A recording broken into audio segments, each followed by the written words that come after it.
It's actually many years since I've been down to Goondiwindi. The last time I was here was for one of the Gourmet and Gumby events, and I did some cooking classes with a Brisbane chef at the time. And clearly in those years, lots of impetus has come about with the region, not the least of which, aren't you the luckiest Queensland town? Yes. And isn't that the luckiest hotel, I might add, to get the front page? But seriously, what a great article about a small regional country town. Every one of those stories I thought was fantastic. You just forgot to say that you're such a short drive from Brisbane, which is one of the points I'll be making on radio, because it is a short drive. Now, people think nothing of going up the coast, down the coast to somewhere, a lot longer than that, and yet 4 hours out of Brisbane, and here you are. So it's something I think that's very achievable to be drawing on that market as such. In what has emerged though, the thing that I really want to ask about this region and putting that cohesive face to it all when it comes to the produce is there a database of the produce?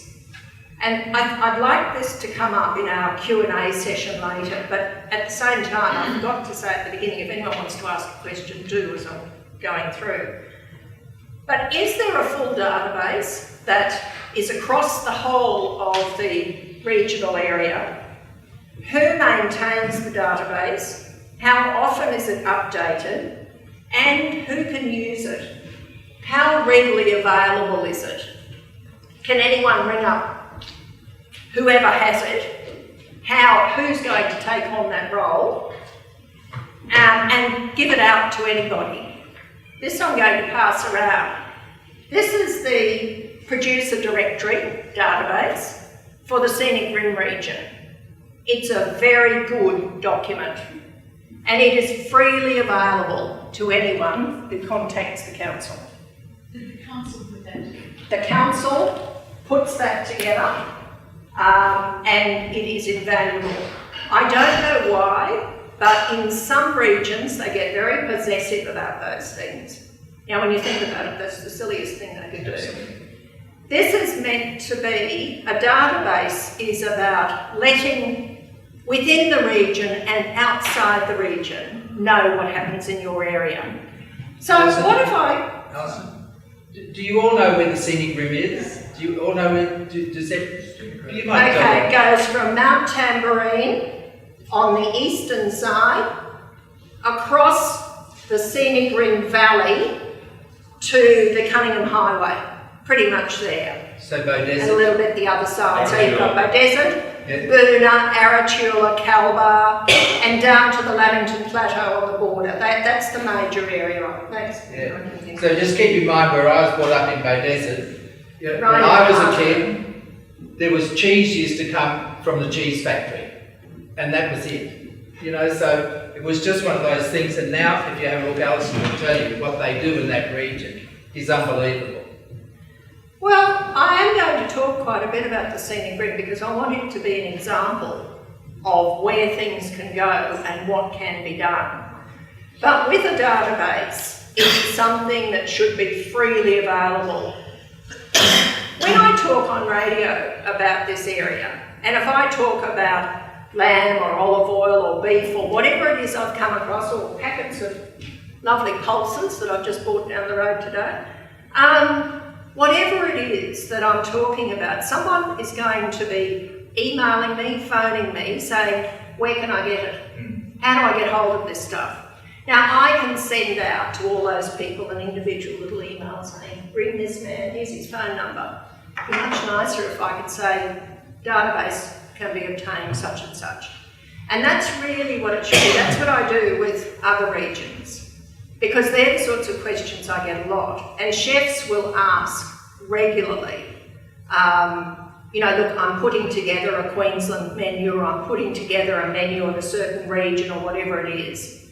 Can you let me know where I can get the ingredients?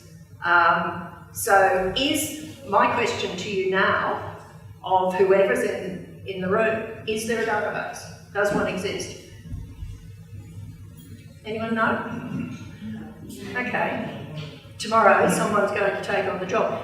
I could easily sit here and say that's a council job, but it may not be a council job either. There are regions where it actually is the job of a food group within the region.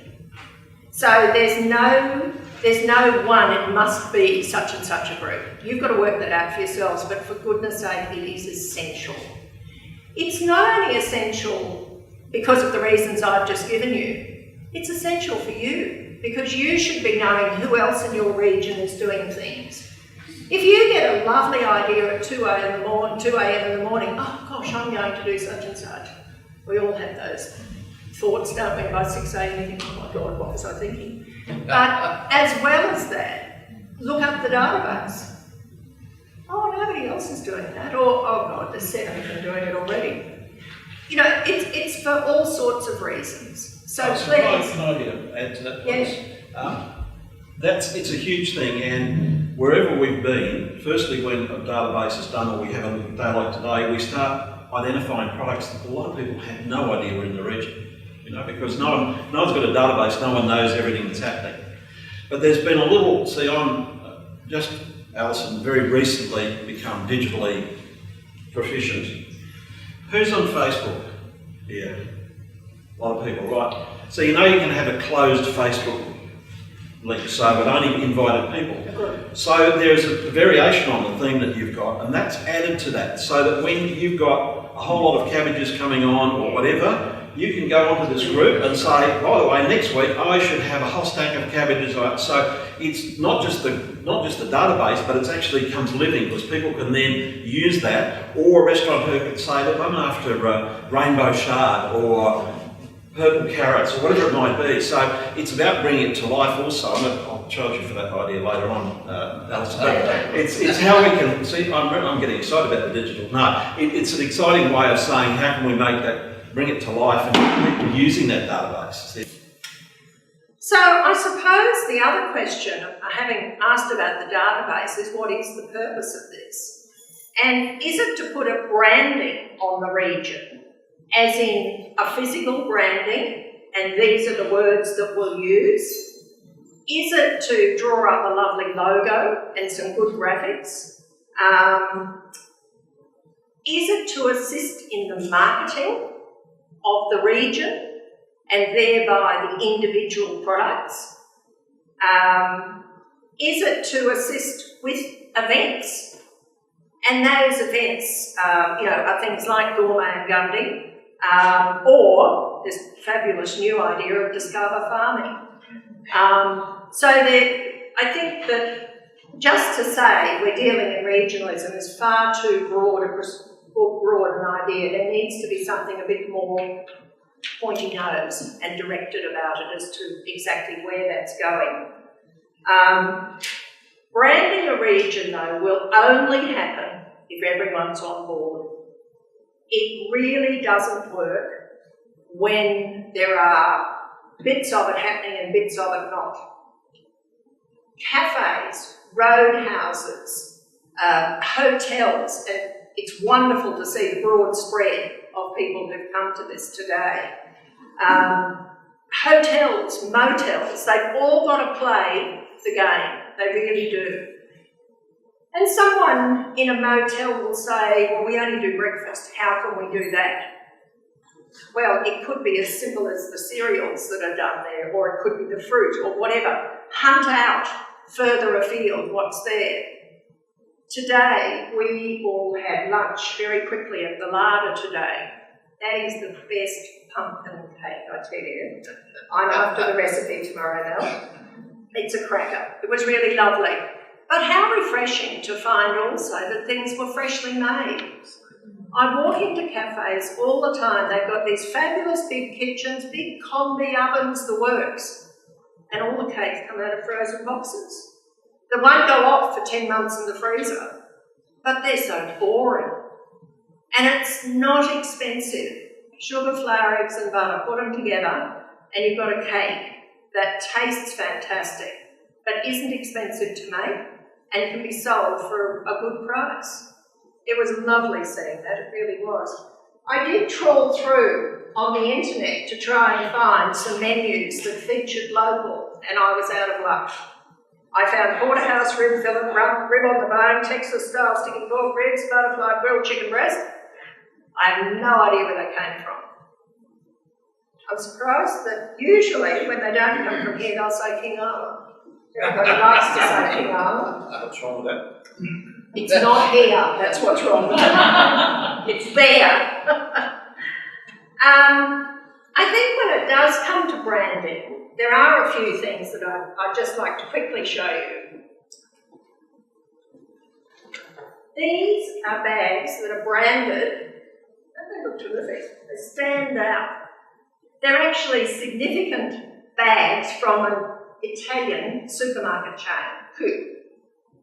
And they do them, bananas don't, well they do grow in Italy, but not much. But, you know, that's their signature. And they had two others, one of pumpkins and one of carrots. And it's probably the main supermarket chain, the Woolworths of Italy or whatever. But in talking with the Scenic Rim, they had a bag that wasn't similar to that, it was that style of thing for their festival. And I had one of these as a gift for one of the carrot growers. And last year, this is what they came up with. And how good is that? Isn't that wonderful? That's really good. It is fantastic because the bag says what that region is. And that's what I really love about it. And there's continuity, they're obviously using that. Yep. Across. And just a word of warning. Never, ever, ever put a year on anything you produce. Because if you don't get rid of them all, you could use them the next year. It's always a mistake to put a year on them, so just please remember that. So, in talking about local produce and local menus, that's a leap that has to be leapt in this region. It really does. And you can say, I mean, whenever I brought this up, and we've had lots of small workshops on this, people will say, oh, it's too expensive.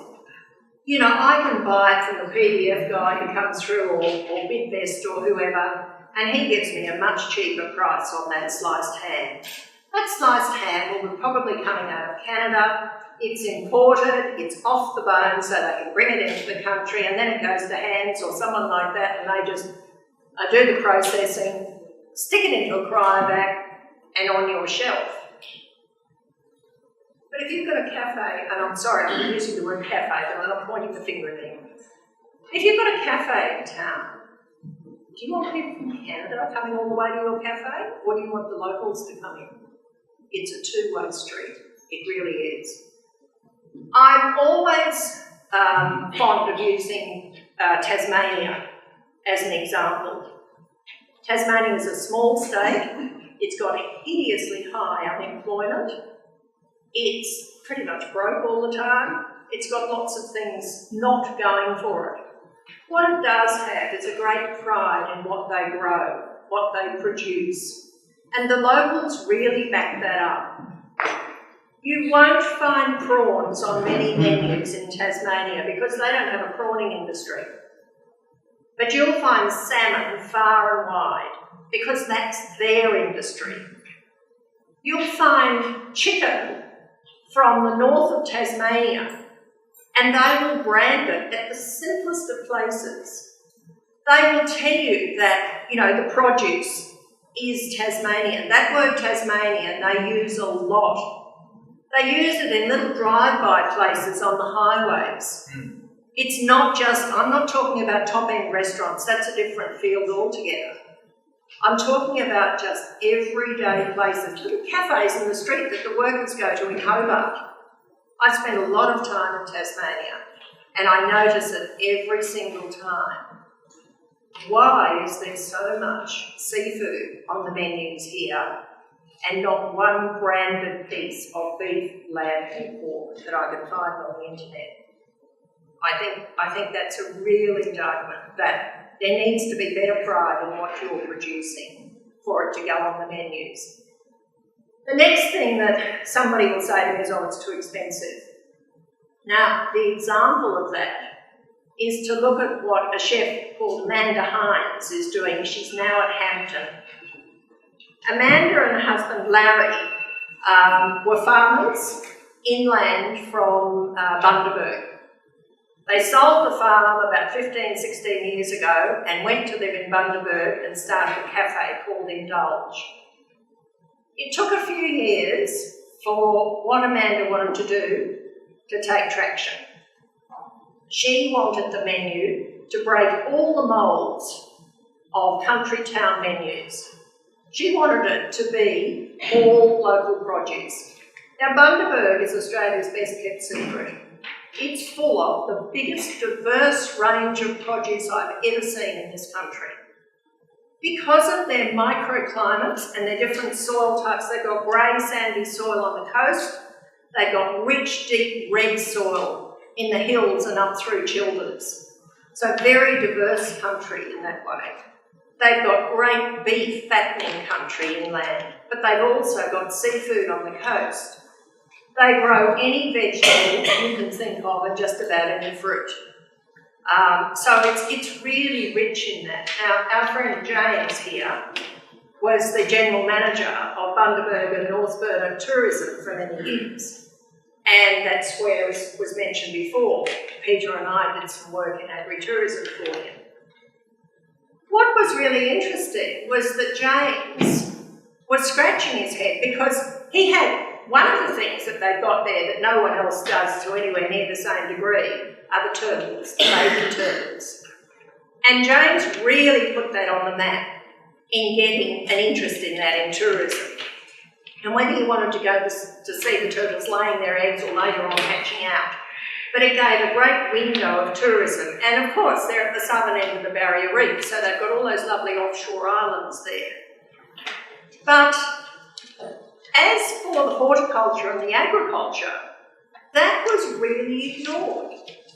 In 2012, I put together a tour, a 3-day tour, up and down on the tilt train, and it was looking at these farms, talking to the farmers, hearing their stories, eating at some amazing places, not just Amanda's restaurant. There's a wonderful Italian family there who make the best fresh pasta you've ever had.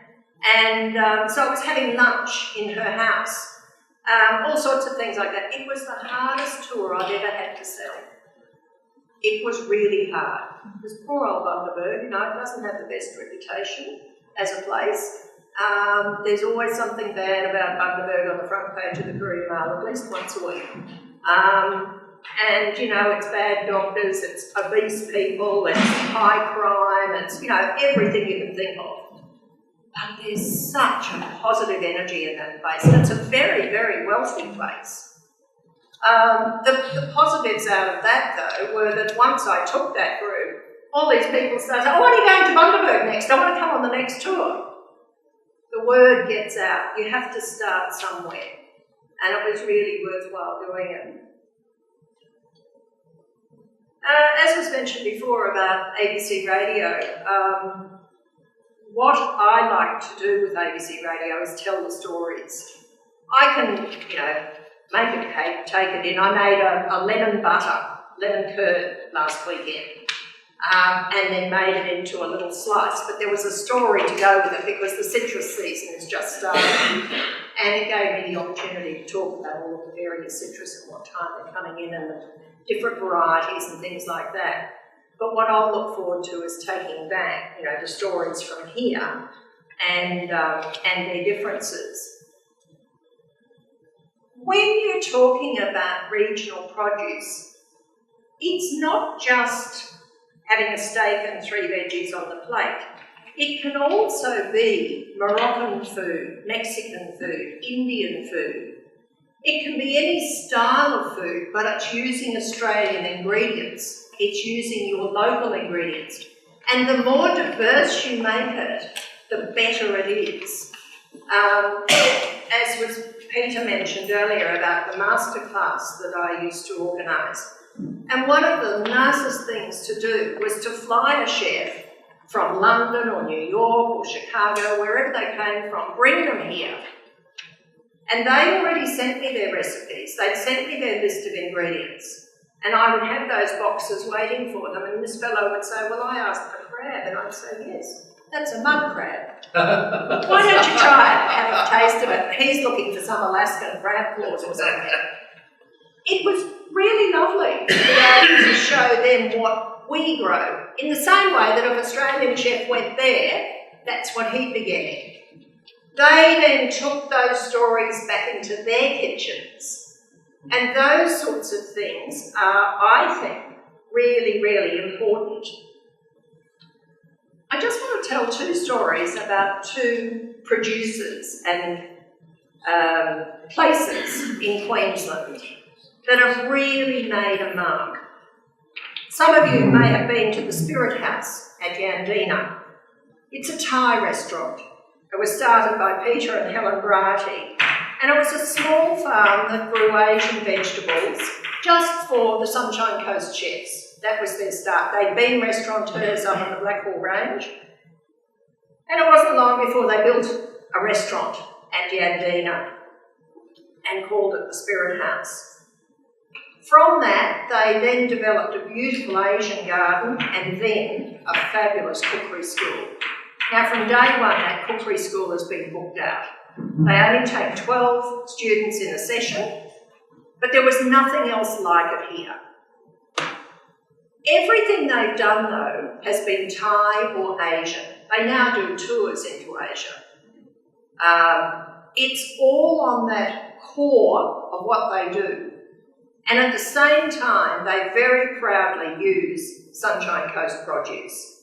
So they're mixing the two together, and it's been a terrific success. It's been a success for all of those growers and producers whose produce they use, and pass that on to either the restaurant customers who read it on the menu, or to the cookery school. When we were talking before about the project that Peter and I did with James, we probably talked enough about that, only to say, though, that when we started that project, half a dozen, 8 people, and then probably half a dozen government people. Really, it was very, very small. That's why we all think this is a very positive turnout. But it then, usually takes 12, 18 months for it to sort of gather ideas, people to actually talk to each other about it and say, what do you think we could do together, and so on. It really took about 7 months, and in that time there was one woman in the region who was a great networker, and she really got people going. But in that time they had formed their food group. Yep. And from then on they were up and away. Now that's 2008, 9, around that sort of time. 3-4 years ago, they started a fantastic festival called Winter Feast. It happens in July every year. It's the outcome of the festival idea, and it profiles all the food of that region in winter, which is their major producing time. Having said that, January and February, they've got so much tropical fruit, you can't fall over. But, that winter is their big vegetable time, particularly.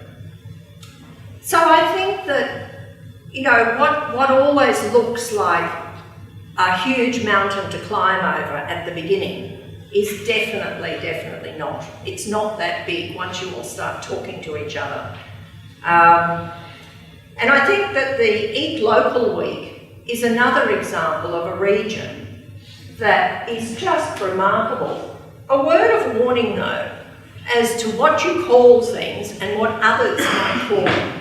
Eat Local Week has been going now, this is going into its 7th year, well established.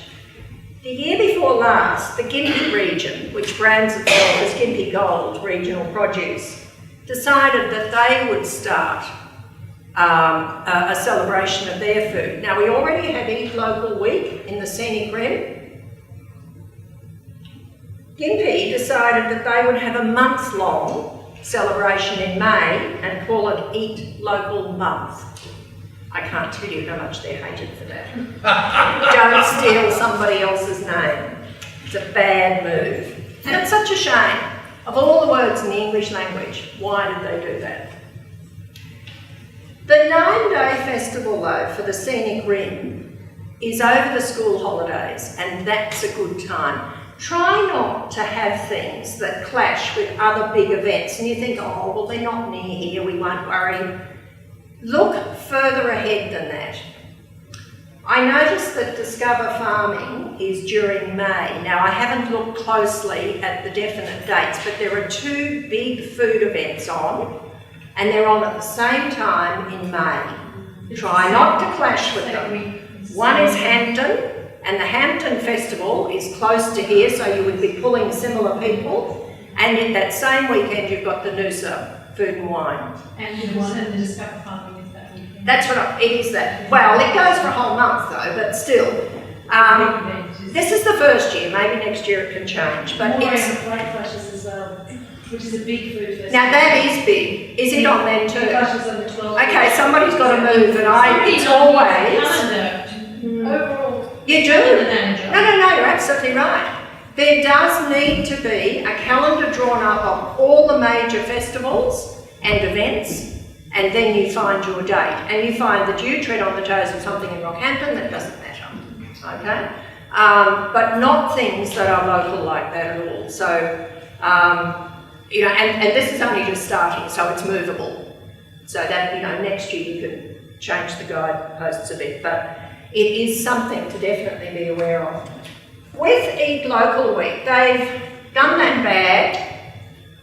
They've also done this, which is intriguing, when you find that all these young girls on their lunch breaks in Queen Street, in their very, very high heels, are all walking down the street, it's priceless, with their shopping bags. Okay, and it's from a carrot. And they're very distinctive, and they're beautifully labelled as Scenic Rim. And carrots eat fresh and local from the Scenic Rim. Now those are cheap to produce, but they make a statement. And it was, again, a clever bit of marketing.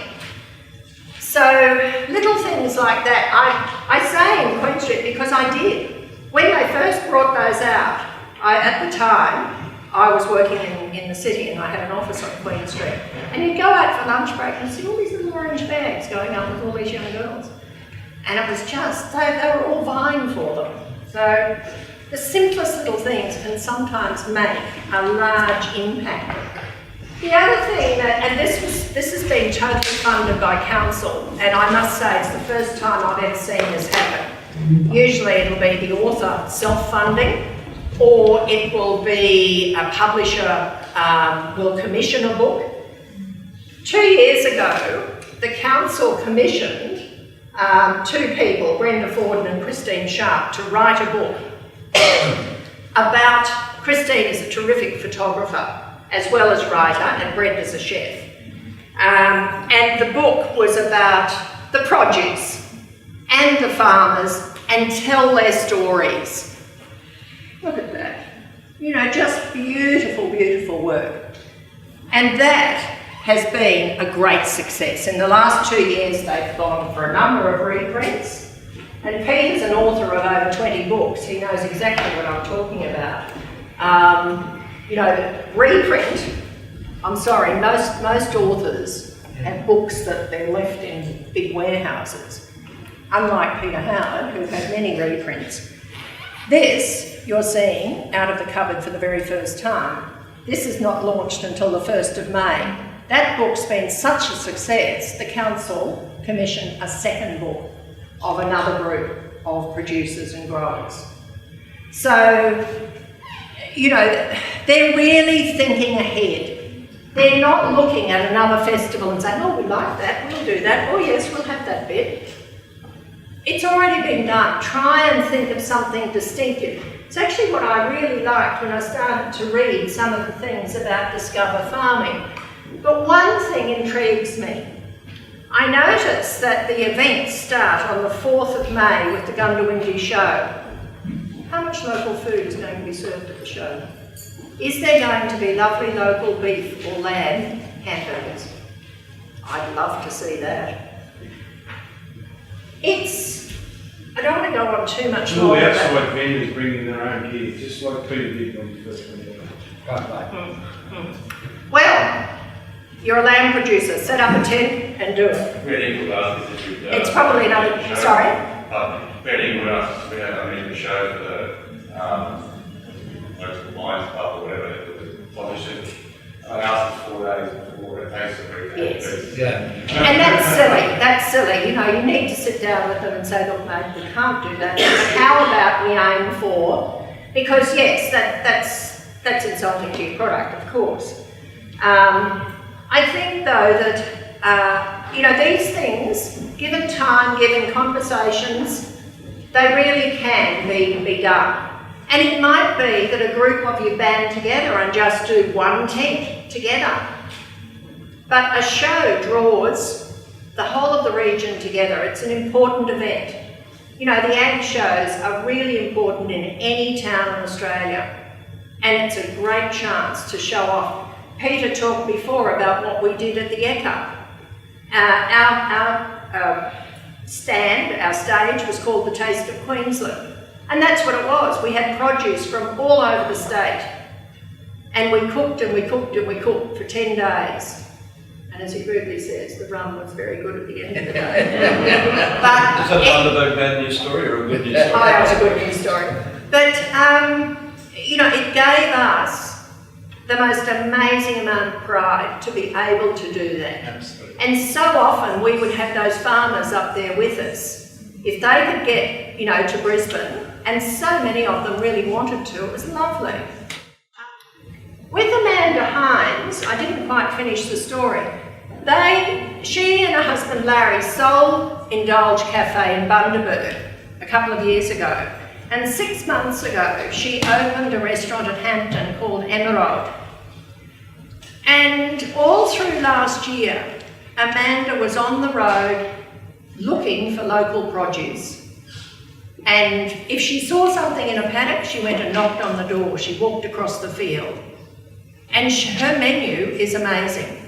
This is a restaurant that has only been open for a few months, and she's only lived in the region just over 12 months. Don't say it can't be done, because it can, and there's the proof.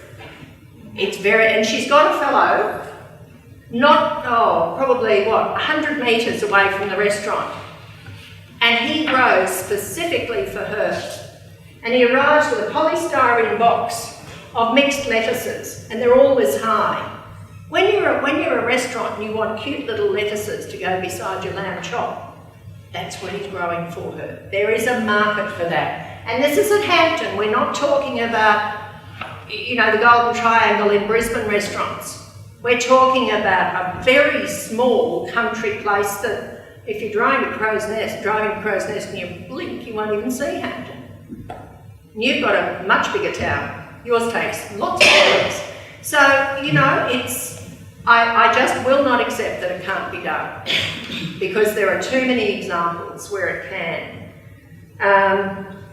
There's a restaurant in Brisbane called Wild Canary. It's at Brookfield. It's a nursery and then a restaurant added on, and it's truly lovely. And that chef is always looking for regional produce. And what I find here, I'll be telling Amanda and him about it. Because I know that, they'll both be very interested. Woolworths and Coles and Aldi, we don't want to be rude about our people, but again, from our experience in Bundaberg and other areas, and in the Yocklong here also, is that some farmers feel, hello the censors, that they're being ripped off or being bamboozled and whatever, and bullied a bit about their prices. So there's a number of farmers now have said, we want to be price makers, not price takers. So, to your point, there are farmers now that are growing things out in a agreed way for restaurants. Or saying, we're not going to, there's a guy that I know who still produces in season 2 centres of watermelons a day that goes to the markets. But as well as that, he's producing smaller quantities of things for restaurants. And he's also doing value-added ginger products and all kinds of things. So he's being a smart business person, because he's actually hedging his bets in terms of the way he does work. So that's an important thing. We mentioned seasonality, and again we'll talk to Amanda, and Amanda would have loved to have been here, but her since we started planning this, her restaurant has just exploded, and she can't get away from it. She's stapled to the place by chains. But I remember when last year, do you remember last year when avocados were $6 and $7 each in January, February? They come from New Zealand, and I'm not going to have any rudeness about New Zealand, but by the time they got here, not only were they $7, but they were pretty ordinary avocados. So she said, I am not doing avocados, smashed avocados and toast, which is one of the biggest sellers. She said, I'm not doing it. It's not an issue of price, it's the fact that Bundaberg, where she was at the time, has a huge avocado crop. They don't grow them at that time of year. They weren't in season, and she said, we're getting a second-rate product. So why would I bring my standards down, and why would I disappoint my guests who come and eat here by selling a second-rate product? So I'm not only going to New Zealand, but she would do that with all kinds of things. And to your point, you know, why buy Florida cherries when we can see when cherries come out of Stanford and beautiful and they're fresh and you look forward to them. So seasonality, and a number of restaurateurs I talk to, because I'm usually in the firing line, they go, oh, but we've always got to have this on the menu. We go, well, hang on, what's wrong with seasonal menus? You know, what's wrong with highlighting, you know, that this is now in season and let's have it as your figs are. You know, figs are on it and that's it, fantastic. They're fresh, there's plenty of them, let's make a highlight of them. So, you know, it's about doing that. It's also about, and again, to Peter's point, there is nowhere in Australia, and I think Bundaberg's one of the closest places probably, but there is nowhere that produces everything. So there's nothing wrong with looking at and saying, okay, we're not going to have a whole menu full of local produce because it won't work. But perhaps we have a signature dish.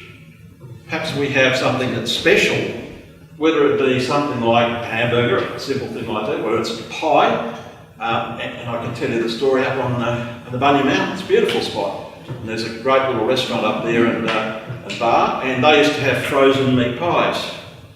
And they decided to, after I'd been bashing them in the ear with my stories, decided to go and make their own meat pies, use butcher down the bottom. I see with a butcher here, they're very important people, butchers.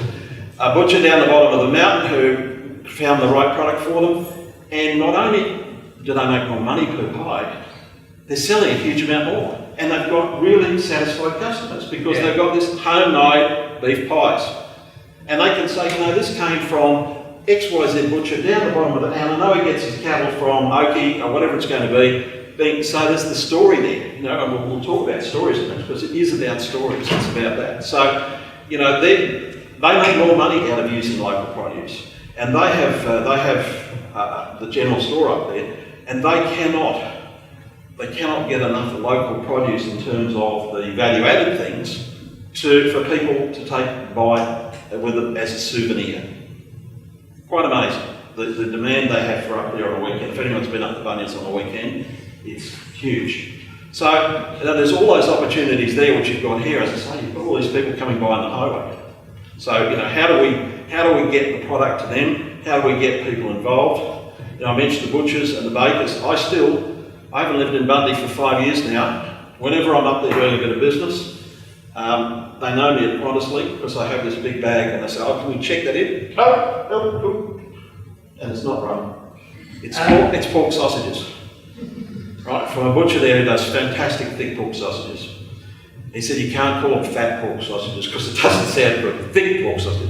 And it's true, and he's double smoked bacon. And so, you know, that we forget when we talk about produce in an area that we have people like butchers who produce things, and you know, I found that most Queensland towns, there's a lot of butchers. We did talk about rubbish and ham from some other areas earlier, have smoked their own hams, and they're wonderful hams. So we've got to think, you know, in sensible things, not really out too far. You've got right there a source of things there. The other one's the bacon. I go, some weight, but I go to Mundubra, of all places. Their bakery does the best double high top loaf that you can have. You know those ones you split apart with your hands, and you pull the middle out of it. So, why isn't that a hero for us? You know, why isn't that a hero for our food? So if someone comes in for a toasting, let's have it on a double high top, or whatever, you know, it might be that you have, because these are things that are country things that people, you know, I live in Brisbane, not because I love Brisbane, it's a great spot. I've lived in rural and regional Australia most of my life, but because my life now is going out to these areas, is that if I don't live in Brisbane, it's really hard transport-wise for me to get my way around the state. But I haven't found a decent, you might be able to tell me wrong, Alison, seeing you get around, I have not found a decent double high top loaf in Brisbane yet. There we go, there's a challenge for you. My lips are sealed. So that's just me personal, but you know, these are things that people will go. There is that great thing about food that we all do. We all remember. There's so many memories with food, and that's why. Looking at butchers, I'm a smoker, not as in that, but I smoke. And you know, I used to be able to buy brisket, beef rib, all of those things cheap as chips. Now, these other bloody TV shows are showing the American smoking techniques and all the things, and now it's very expensive meat. But you know, we're showing how, you know, we're going back to those cuts of meat and you know, certainly the lamb shanks and all the bits and pieces. You know, I remember what my grandmother cooked, and I think there are so many memories that people have with food, you know, special memories. And you've got the opportunity here to do that. You know, we see, and you guys can talk about it more than me, but I sit and I go to places, I see grains on the menu, and I see, you know, all kinds of things. You go, oh, you know, like that's really out there. Well, it's taking us back with memories. It's about storytelling, so I might just flick a couple of, with storytelling, right, successful storytelling. So we've got to tell a story. You can't just put local food on the menu and not tell a story. So Alison has done her diligence and said she's not found anywhere with the story about the food here. So, you know, people say to me, oh, but I use local beef. So, well, hang on. How does anyone know you use local beef if you don't tell them? Oh, right, okay. And so we'll dissect the menu in a moment. But it's also your staff. You know, they've got to, you know, I don't know about how many restaurants are going to say, what's the fish today? Fish, you know, like this, the fish of the day. So what is the fish of the day? Oh, I have to go and find out for you. They come back, it's John Dory. So where's that from? Oh, I have to go and find out for you. Now, that's lost a whole lot of opportunities. And the opportunities are about to say, well, the beef actually is from a property 7k out of town.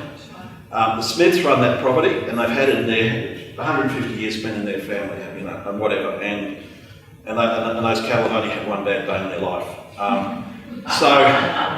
But you know, you can tell a story, and people will go away because they will then repeat that story.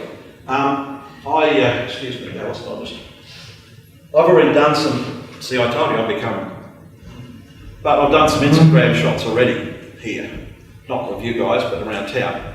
You know, people will. This is the other thing, is that, you know, when I started in marketing, you had to spend a fortune on marketing. These days, if you're smart, you can, and I'll show some shots at the moment off Instagram, particularly Instagram, but Facebook as well, and other things, is about how we tell that story through wonderful photos. And then tagging it, the hashtags.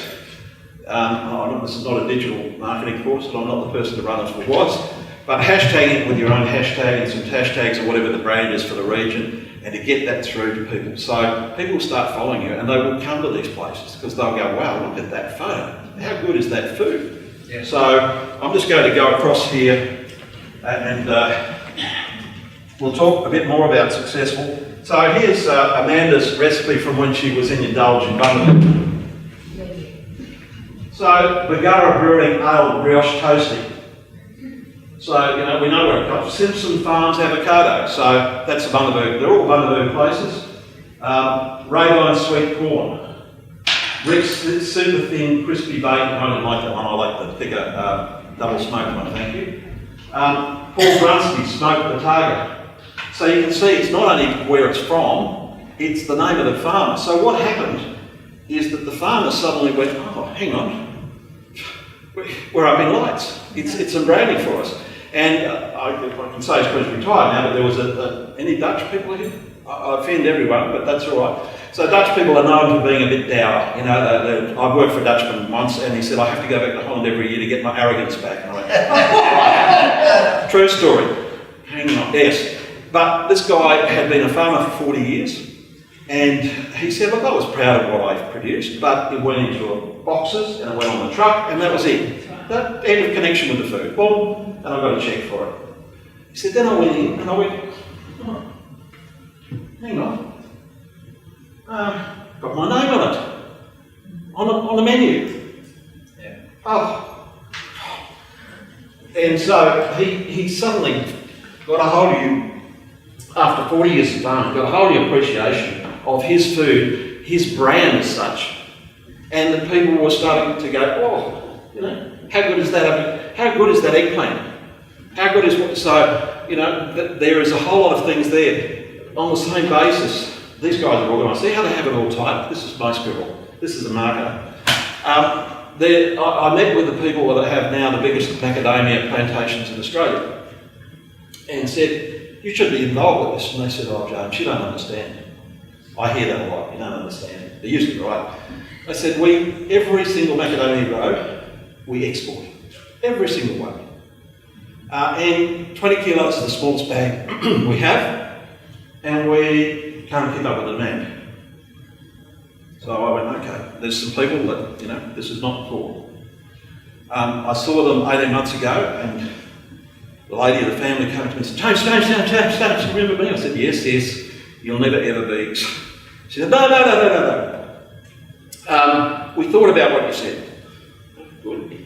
Said, she said, today we had 72 cars, 3 coaches to our plantation, and we put a little shop in the front of it, in the house, and we now have 6 flavours of small bags of macadamias. But what's more, because we realised the Chinese want small ones, we're actually going to produce another line for them.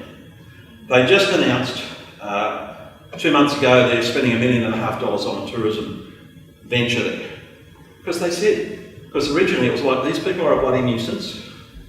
We don't want to have to be producing small quantities. And we hear this all the time, whether it's for tourism or whether it's for restaurants.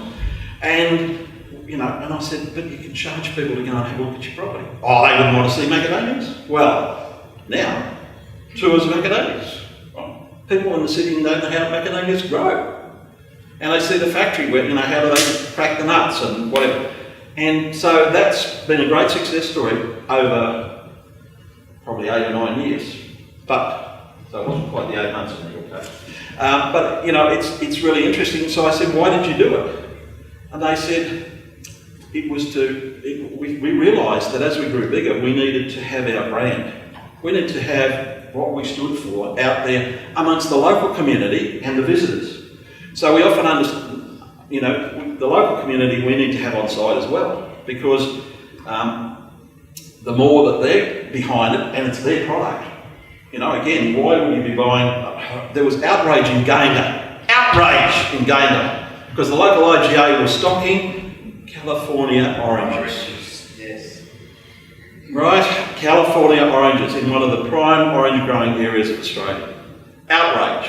And so there should have been. It's about, well, if we can't look after ourselves and our own primary produce in our own area, what are we doing? So you also get the locals on side. You know, they start understanding. It's not, I mean, they live in a farming community, but not all of them understand what's what. And you've got government people and this and that. So it's really important to get them being your champions as well. And then the visitors. So when someone comes to town, there's not what I heard in Tennant Creek. So what to do in Tennant Creek? The best thing about Tennant Creek is the sign, welcome to Tennant Creek in a rear vision mirror. Yeah. Right. That's from someone at a service station, right? So, hang on, that happens a lot of places. You need to have everyone here storytelling. You know, because say, well, you know, you're getting up, so, you know, this area is famous for whatever. And by the way, don't leave town without trying a pie, or trying this, or trying that, a local, you know. So, that's really important that that message gets through the whole community, through the whole business community, and then spreads out to the visitor. Because they're your salespeople. You know, they do that, and it's amazing how quickly that can catch on and happen. So that's, you know, that's really important. I'll click one more. But that, you see how she's done that? It's about telling the story. So, and again, as Peter said, what was that famous dish that you had in Rockhampton, Peter? Mine? Yes. A beef dish? Yes, beef. What was it called? Oh, beef a la Grace beer. Beef a la Grace beer. We would have no idea about what Grace beer, you know, what... Right, but you know, here we've got, okay, you know, Fig Tree Farm, open range, grass-fed, happy eggs. What the heck are happy eggs? I don't know, but I want to eat happy eggs. I've already done happy ones. And local smoked bacon and egg sandwich was what, so, you know, again, it's telling a story. People will go away. People used to steal their not me, I didn't steal them, and they do that, or they go and talk about it. So, you know, here's something we can do that gives a bit of a buzz on what's happening. Grey nomads. You get a lot of grey nomads through here. They have a bad name. You know, they don't want to spend any money in town. They don't whatever. What we often forget about is we forget about what the grey nomad might want. So I've got a couple of quick stories, both involving meat. Thank you for coming along. There's two butchers in Monto. Monto is less than 2,000 people. I think it's 1,000 something or other. There's two butchers there. One of them has maple bacon, which he sells at about $18 a kilo. He sells out. Who does he sell out to? Grey nomads. Because it's down in there, you know, there are these things like Wikicamp and whatever you can look at in here. It says when you go and get some that. Don't get that watery stuff in a packet that you get from some of the supermarkets. Go and do that. So, you know, it shows. The other is a really smart way of doing it. Out of Mara, there's a camping area underneath a bridge by a river. The local butcher has put a sign up on the tree down there in a camping area. It says, here's my phone number, ring me with your order. I will deliver it to you cryovac. Now he gets so much business out of that because think about it. Otherwise they'd have to unhook their bloody camp of their van and their whatever and go into town. So it's about thinking about what does your customer want. You know, forget that, that's funny people call customers. How can I, you know, if they're not buying stuff, it's probably because they're not feeling as though they need to buy anything or you don't have something special to offer them. And food is an area where people will spend money. I know they might want to stock up. We hear they stock up at Aldi before they leave town and all that stuff at home. But there is stuff where they have to buy along the way. And there's the stuff that they will get as their little special luxuries as they're going around. I just want to talk before we finish up about distribution because this is a big issue. And that's about how the farmer and the businesses, the cafes and whatever connect. And it can be as complicated or as simple as you like. And we've had people in the state who I won't mention who have done plans where there are distribution centres and refrigerated storage areas and whatever. Our good friend Amanda, who I said would have loved to have been here but is flat out with business, she just did a little thing with the farmers and said, okay, look, I can't get out of here, but do you bring the kids into school? Or do you come into the bank every so or whatever, or for the farmers she had a table out the back of her restaurant, cafe, where she'd serve them coffee. And they'd sit down around that after bringing in their fresh produce, you know. So we just need to be a bit out of the thinking out of the box in terms of how we get produce around the place. Because I think every meeting I go to, I get this is the big, you know, one of the biggest things. And it's a matter of you guys talking and understanding each other and saying, well, you know, how can I do that? Or we were doing that up in the South Burnett and someone said, oh, but every day I drive from Mergen to Kingaroy to come to work. So I can do that. And there's now a guy in Bundaberg who's got business. He's set up a little business delivering stuff down to Harvey Bay. So there's all kinds of things we can do without having to build great warehouses and so forth. So, you know, that's something to think about because it's often one of the big barriers or seen barriers on that. And you guys, just very briefly, the Lockyer, which we've done work in, you know, you've got lettuce farms there, it's Rugby Farms who are sending 3 B-doubles of lettuces a night to Sydney, and a restaurant says, I want to have 3 lettuce. Yeah. Right. But, you know, there are ways that can be done. If you sit down and say, you know, look, can you help me? This is why I'm doing it. And this thing about putting it on the menu really makes a difference. It's just changed so many people. Alison. Just one point about putting it on the menu. If you get a chef to accept your produce, make sure that you have a continuous supply. In Brisbane, chefs will write a menu for 3 months. And I had someone I was working with for 2 years making beautiful goat's cheese. They came to a period where the goats were drying up. They were coming in for more goats. They were going to have babies later, but their milk was drying up in the mothers. And they had only a small amount, and they supplied to 3 restaurants in Brisbane and the Noosa Farmers Market. They knew that they only had enough to supply to one or the other, and they made the wrong decision. They went to the farmers market, and they left those 3 chefs who were committed on their menu. Those chefs never dealt with that farmer again. It's a bad mistake. You must have continuity of supply. Or otherwise, the other one is to say I only have this for a limited period. And then there are not those restaurants necessarily, but there are a number of restaurants will have the special again for. In that case, a chef will take your product, but he'll use it differently. Yes. Instead of committing to it on a menu, he'll use it on his specials board. Yes. Or he'll use it in his catering business. Lots and lots of restaurants in Brisbane now have a side business of doing catering, and it's become a great money earner for them. But it is really important. And with the small suppliers that you were talking about, I think that also, there's another thing that comes with that. If you are wanting to get your product, let's say, to Toowoomba and Brisbane, and you can't get it there yourself, you then have to look at, will you go with the distributor? And my next question is, will you go with one? Can you afford to, or can you afford not to? You can't do everything. And I'm probably pointing the finger at olive oil, but anybody else who makes something. Because, you're busy enough in actually getting the production there. Sometimes you do need to take on a distributor, but it might be, they're always seen as the middleman and they've got to be the bad man. A good distributor isn't. A good distributor will in fact sell far more product than you could have. If they are in the food business, if they've got the right contacts, all those sorts of things. But the last thing I'd say about the product is, what do you know about your own product that has its point of difference? Don't try to make Heinz tomato sauce. Heinz already do that and do it at a much better price than you can ever do. And the number of times in preserve making I've heard someone say to me, I don't mind my tomato sauce, but it's not like the bottled one. What are you doing? Good. Aren't you, make something that has a point of difference, that is something unique, that is something that really says this is your product. I can't wait to taste that land for that exact point.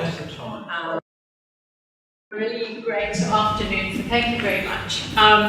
All I was going to say is, for those of you who don't know, Tourism Darling Downs was formed about 10 months ago in the entire Darling Downs region, so pretty well the similar footprint to Southern Queensland country tourism. And I believe we do a different job. We see ourselves as boots on the ground. So they're doing a particular piece of work, and I know they're no longer in this in this region, we are.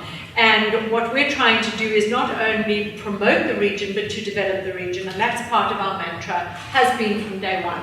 Our launch, we focused on, in fact, we went to the airport to do the launch, and it set the scene for us because they said, you can stand back, 1,000 people, you stand back, we've done this before. And I said, no, we're not standing back. We're actually going to use local produce because we're not having the sausage. I said, well, what do you normally say? Oh, well, sausage rolls and cerise. And I said, no, we're not. We got Amanda Hines in, actually. And she produced the most spectacular launch canapes. It was just beautiful. And it was so wonderful that we produced menus, which we distributed that evening. I distributed 200 menus, which was exactly as you've seen here of her. So all the origins of everything that was produced and served that night.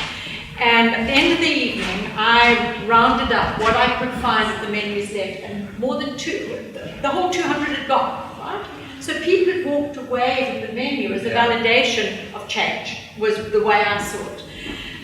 So we work on a number of fronts. We help, as I say, we sort of boots on the ground, do a lot of development work. My background, I'm an economist and I'm a marketing strategist. I've worked in this region for more than 10 years helping farmers. So helping farmers to position and brand what they have, find value, find those differentiators in their products, and then export or use those locally. So when John Wagner asked me to do this role, I actually saw it as a marrying of two really perfect partners. So taking the produce, which we are renowned for here in the Darling Downs worldwide, and then actually using both tourism and culinary tourism. And to me, culinary tourism is the person next door. So if you look at Amanda's restaurant, 80% of the people who show up there are local. Absolutely. They're from the region. So don't forget that. Don't always think that tourism has to be someone who looks different or behaves differently to us or has come from interstate. There are people who are simply wanting to engage with and enjoy your product. So that's the one thing I wanted to say is we are funded only by membership. We don't get any state or government or federal funding or anything at this stage. And we do see our role very powerfully as helping with that development side, and then the farm to table opportunity is really powerful. The last thing I'll leave you with, just from a pure marketing point of view, is think hard about what your pitch is, what you are, what you serve, what you offer. And I always call it an elevator pitch. It's something you should be able to put down in a couple of sentences so you distill out of everything that you think you are, what you'd say to someone. If you met with a person you know could make a huge difference in your business tomorrow, the head of Woolworths, if you want Woolworths, and you meet him in a lift and you've got 2 floors to go and he says, so what do you do? Why should I work with you? Why should I come to your, and we came to your milk bar today because I told a story about last time I was in your milk bar, and Heather on the way here, she said, are we going to go to that cute little place you told me a story about? And we came for lunch. And we did have beautiful fresh stuff, so thank you. But think of what your elevator pitch is, and if you can't define to yourselves what you are about, so why people should come to your larder, what's unique about you, if you can't define that to yourselves, by yourself, you can't expect anyone else to understand who you are. So I would say, try and start there, and then seek out what those differentiators are that you have. What's unique about your business? And it can be that you have, I mean, when I said to Heather, I said, it's so cool, and it's got a little jukebox, and it's got all this beautiful menu done up in chalk, and great music. So, you know, you'll be different to the experience you might get at the larder, or to, there's a coffee club. Sorry, are you a coffee club? Yes. So, totally different experiences. Make sure that you differentiate yourself and then you live by that. So we've heard that with the food, you know, have integrity around what you're doing, what you're offering, be yourself, and try always to think about who your market is and who your competition is. And make sure that you can give people that choice and that reason to work with you and buy you, and you may not be the cheapest, but then you need to give them good reason. I'm helpful.